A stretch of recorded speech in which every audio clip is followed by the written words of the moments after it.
സമാധാനത്തിനായി Jerry ഒരു കടയിൽ കാപ്പി കുടിക്കാനായി കയറുന്നു. ആ കടയിൽ ധാരാളമായും ലോട്ടറി വിൽക്കുന്നുണ്ടായിരുന്നു. ജെറി പതിവായി ആ കടയിൽ നിന്ന് കാപ്പി കുടിക്കുന്നുണ്ടെങ്കിലും ലോട്ടറിയെ പറ്റി ശ്രദ്ധിക്കില്ലായിരുന്നു. എന്നാൽ അന്ന് കടക്കാരൻ വിൻഫാൾ ലോട്ടറിയിലെ ഒരു റോൾ ഡൗൺ ഇവന്റിനെ പറ്റി ഒരു കസ്റ്റമർക്ക് പറഞ്ഞു കൊടുക്കുന്നത് ജെറി കേൾക്കുന്നു. വിൻഫാൾ ടിക്കറ്റിന്റെ ജാക്ക്പോട്ട് സമ്മാനം $2 മില്യൺ ആണ്. റോൾ ഡൗൺ ഇവന്റ് നടക്കുന്നത് രണ്ട് കാര്യങ്ങൾ ഒത്തുവരുമ്പോഴാണ്. അതായത് ലോട്ടറി എടുത്ത ആർക്കും സമ്മാന തുകയായ $2 മില്യൺ ലഭിക്കാതിരിക്കുകയും അതേസമയം 2 മില്യൺ വില വരുന്ന വിൻഫോൾ ടിക്കറ്റുകൾ വിറ്റുപോയാലുമാണ് റോൾ ഡൗൺ ഇവന്റ് ഉണ്ടാകുന്നത്. 6 അക്കങ്ങളാണ് ഒരു വിൻഫോൾ ടിക്കറ്റിലുള്ളത്. 6 അക്കങ്ങൾ ശരിയായ ക്രമത്തിൽ വന്നാലേ ജാക്ക്പോട്ട് ലഭിക്കൂ. എന്നാൽ റോൾ ഡൗണിൽ $2 മില്യൺ ശരിയായിട്ടുള്ള 5 അക്കങ്ങളോ 4 അക്കങ്ങളോ ഉള്ള വിൻഫോൾ ലോട്ടറിക്ക് വീതിച്ചു കൊടുക്കുന്നു. റോൾ ഡൗണിനെ പറ്റി കടക്കാരൻ പറഞ്ഞു കൊടുക്കുന്നത് ജെറി ശ്രദ്ധയോടെ കേൾക്കുന്നു. ഇത് കേട്ടതും ജെറിയുടെ ഉള്ളിലെ മാത്തമാറ്റീഷ്യൻ വിൻഫോൾ റോൾ ഡൗണിന്റെ നിയമങ്ങൾ പഠിക്കാനായി ആരംഭിക്കുന്നു. നിയമങ്ങൾ പഠിച്ച ശേഷം ജെറി അടുത്തുണ്ടായ ഒരു ടിഷ്യൂ പേപ്പറിൽ ഒരു വലിയ കണക്ക് സോൾവ് ചെയ്യാനായി തുടങ്ങുന്നു. കണക്ക് കൂട്ടലിന്റെ അവസാനം വിൻഫോൾ ടിക്കറ്റ് ഒരു പ്രത്യേക രീതിയിൽ എടുക്കുകയാണെങ്കിൽ വലിയ ലാഭം ഉണ്ടാക്കാൻ സാധിക്കുമെന്ന് ജെറി കണ്ടുപിടിക്കുന്നു.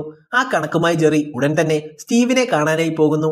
സ്റ്റീവിനെ കണ്ടതും തന്റെ റിട്ടയർമെന്റ് തുക ലോട്ടറിയിൽ ഇൻവെസ്റ്റ് ചെയ്യാൻ പോവുകയാണെന്ന് ജെറി പറയുന്നു. എന്നാൽ ഇത് കേട്ടതും സ്റ്റീവ് വളരെയധികം അത്ഭുതപ്പെടുന്നു. ഇന്നലെ സ്റ്റോക്ക് മാർക്കറ്റ് ഒരു ഗാംബ്ലിംഗ് ആണെന്ന് പറഞ്ഞ് ജെറിയാണോ തന്റെ സമ്പാദ്യം വെച്ച് ലോട്ടറി എടുക്കാനായി പോകുന്നതെന്ന് സ്റ്റീവ് ചോദിക്കുന്നു.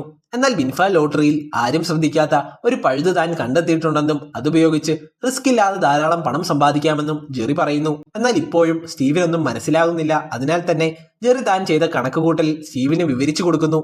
വിൻഫോൾ ലോട്ടറി $2000 വാങ്ങുകയാണെങ്കിൽ 5 അക്കമോ 4 അക്കമോ ഒരുപോലെ വരാനുള്ള സാധ്യത വളരെയധികം കൂടുതലാണെന്നും താൻ കണ്ടുപിടിച്ച കണക്ക് വെച്ച് $2000 ഉപയോഗിച്ച് ലോട്ടറി വാങ്ങിയാൽ $18000 നമുക്ക് ലാഭമായി കിട്ടുമെന്നും ജെറി പറയുന്നു. എന്നാൽ താൻ കണ്ടുപിടിച്ച കണക്ക് നന്നായി വിവരിച്ചു കൊടുത്തിട്ടും സ്റ്റീവിനൊന്നും മനസ്സിലാവുന്നില്ല. ഇതെങ്ങനെ ശരിയാകുമെന്നും ഇത് പോസിബിൾ ആയാൽ ഇതിനെ എങ്ങനെ ലോട്ടറി എന്ന് വിളിക്കാൻ സാധിക്കുമെന്നും സ്റ്റീവ് ചോദിക്കുന്നു.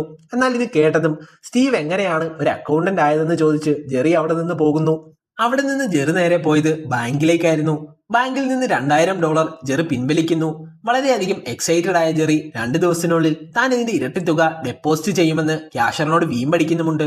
പിറ്റേന്ന് ജെറി എന്നത്തേലും നേരത്തെ എണീക്കുന്നു. വീട്ടിൽ നിന്ന് അകലെയുള്ള ഒരു ടൗണിലേക്കാണ് ജെറി ലോട്ടറി വാങ്ങാനായി പോകുന്നത്.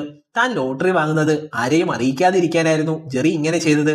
ജെറിയുടെ നാട്ടുകാരും ബന്ധുക്കളുമെല്ലാം ജെറിയെ ഒരുപാട് ബഹുമാനിച്ചിരുന്നു. അവരറിഞ്ഞാൽ തന്നെ മോശമായി കാണുമെന്ന് കരുതിയാണ് ജെറി അകലെയുള്ള ഒരു കടയിലേക്ക് ലോട്ടറി വാങ്ങാനായി പോകുന്നത്. കടയിലെത്തിയ ജെറി തന്റെ കയ്യിലുള്ള $2000 കടക്കാരിയെ കാട്ടി തനിക്ക് 2000 വിൻഫോൾ ടിക്കറ്റ് വേണമെന്ന് ആവശ്യപ്പെടുന്നു. എന്നാൽ വളരെയധികം ആശ്ചര്യത്തോടെ കടക്കാരി ജെറിയെ നോക്കുന്നു. ശേഷം ആ പണം വാങ്ങി 2000 ടിക്കറ്റ് പ്രിന്റ് ചെയ്യാനായി അവർ ആരംഭിക്കുന്നു.